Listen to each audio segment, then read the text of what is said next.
Well, one, I want to give a shout out to Coach Tom. Um, I haven't had the chance to battle him, with the exception of in the regular seasons. Maybe he was on that staff with Doc Rivers in 2010. Maybe he was on that staff too. But he did a great job. He was a great addition to the city. We're gonna love him forever, just like we love all of our Oakleys and the Ewings and the Rowleys and the Van Gundys. You know, um, so I thought he did a great job. Honestly, I didn't expect it, but I mean, you can see, I think the city is ready to win and they're trying to make a move. I definitely didn't expect it, but I definitely want to congratulate him on a good job. And who is that next coach in your mind? Who should be the Me, next only one coach? person. There ain't many people. There ain't many people. Me. I'm not. Now, let me retract a quick second. There are a lot of incredible coaches out there. Let me just say that. There are so many great coaches out there. Now, in terms of me, now, why do I always got to market myself? Because there's nobody going to do it for me. And do I want a head coach? Absolutely. I've been coaching for the last, I think it's 11 years now. So I started out coaching when I would finish my practices with my second stint with the Lakers. I was coaching Palisades girls under head coach Torino Johnson. So I was doing that for a couple years. So I got two titles as a head coach and an NBA player. Then I did the G League for a little bit, but I retired, so I wanted a little bit of time off. I had a long career.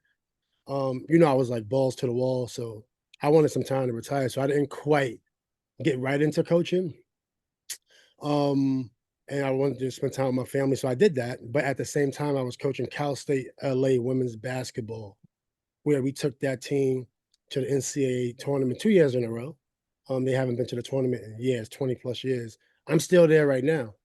I also recently applied for a few other head coaching jobs, so the experience is there. When I couldn't get the experience, I didn't want to necessarily coach under any coach. I was speaking to Coach Kobe Call one day, a couple people, but I didn't want to just coach under any coach. So I stayed put under head coach Torino Johnson, because he reminds me of Phil Jackson. He has this calm about him. The way he managed personalities remind me of how Phil managed my personality, Kobe's personality, Rodman's personality, and emotions too. So I kind of just stayed put at Cal State LA, and I thought we did a great job, and that's it. So that's my experience. My passion is being a head coach. I don't know if you're going to reach out, but if had to could send a message to James Dolan or Leon Rose, whoever's going to be making the decisions with the I Knicks, sent messages everywhere. I'm have you trying to reached out? Have you reached out to them? messages everywhere.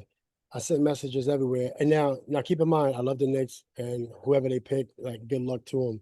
Honestly, quite honestly, because I love the Knicks so much. Love the organization, Allen Houston. They treat us well. The Knicks treat us so well. But that doesn't mean I don't want to be the head coach. I'm gonna say that doesn't mean. And since I've had experience, I don't need like five head coaches.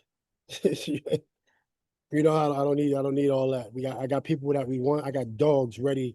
I got dogs that I'm ready to go call. So you're ready to go. They give you I a got call, you interview, you got a I got coaching staff. You're ready to yeah, I take got over. dogs that I want to call right now, because you're gonna need dogs. Because guess what? The league is back. The league is back. So I got dogs that I want to call right now. Cerebral, very cerebral scientist type dogs that I want to call and see, if I was to be blessed by the basketball gods, and then also the controllers, the people who really run the show, I would love the opportunity, just to coach. I'm not interested in nothing else. I've been preparing for this. I was actually, I'm on the Vancouver Islands.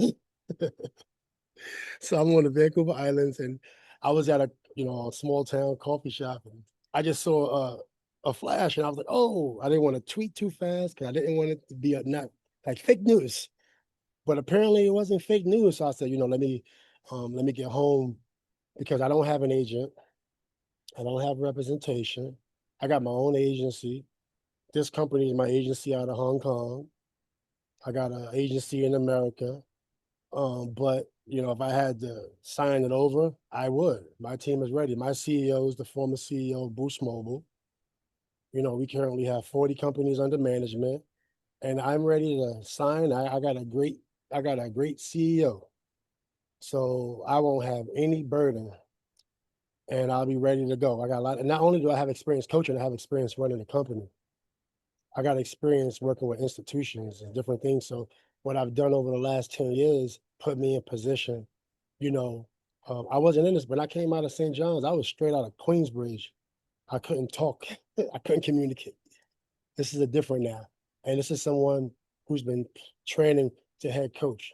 I don't know what opportunities is going to be there, but this Nick opportunity, this is incredible.